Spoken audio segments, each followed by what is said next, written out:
Hey, Shalom Israel, YouTube. I'll close the door so you can get a better view here.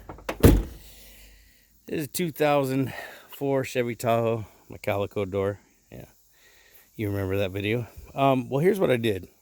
There's a video, I'm going to leave it in the link below, about changing the rear brake lines and everything you have to do. Here's the rear brake lines.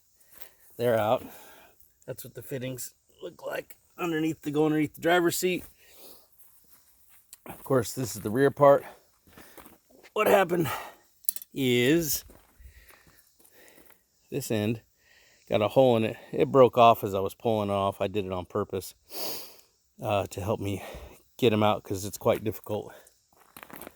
Here's those guys.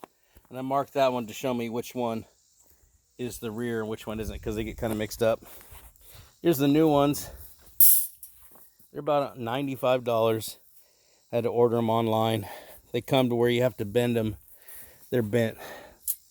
They were bent in a U right there, so you got to straighten those out. As the video in the description I'm going to put, it's going to be a kind of walk you through. Here was they're rusted to the death. These sit right here, as you can see.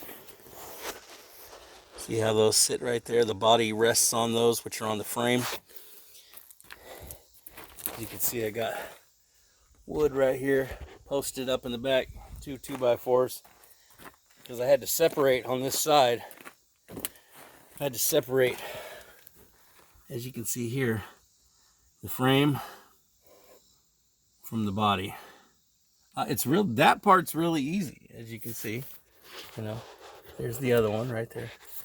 All it is these bolts, which are shot, by the way, as you're going to be able to see.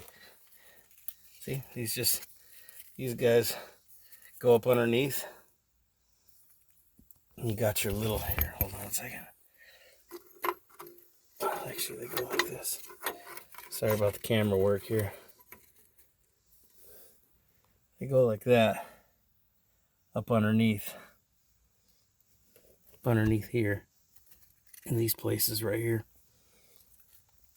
You know, you can see these places right here. That's where they go. Anyways, I wanted to show you that. It's absolutely ridiculously difficult to do this.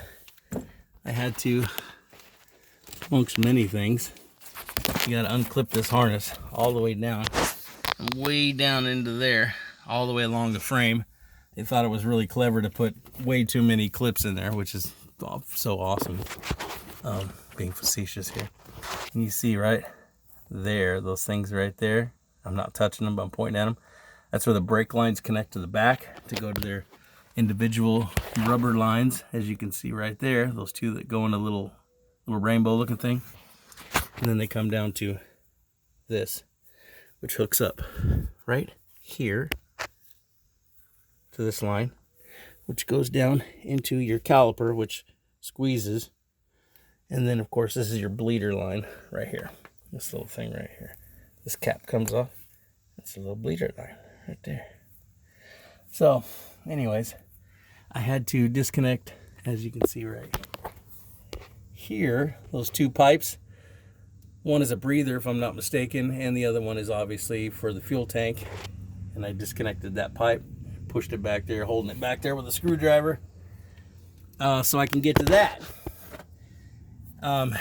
Like I said, it's really simple as far as going underneath there and getting the bolts. There is one bolt there, one bolt there, the bolt right there that I showed you.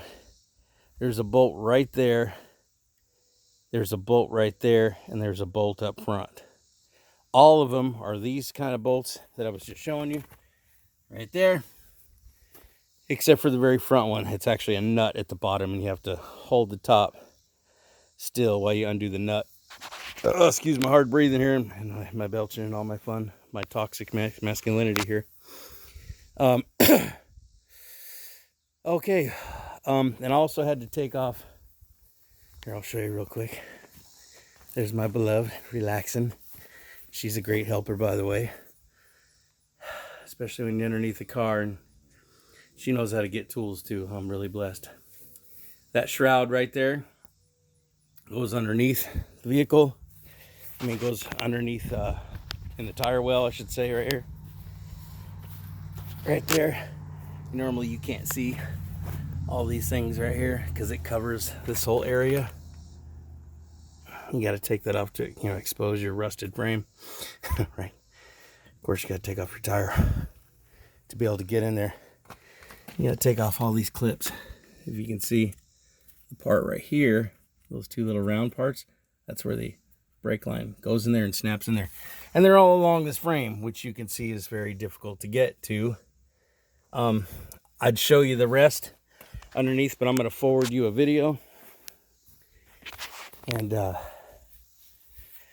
let you see this gentleman do it. And that's where I got the idea for it. I'd heard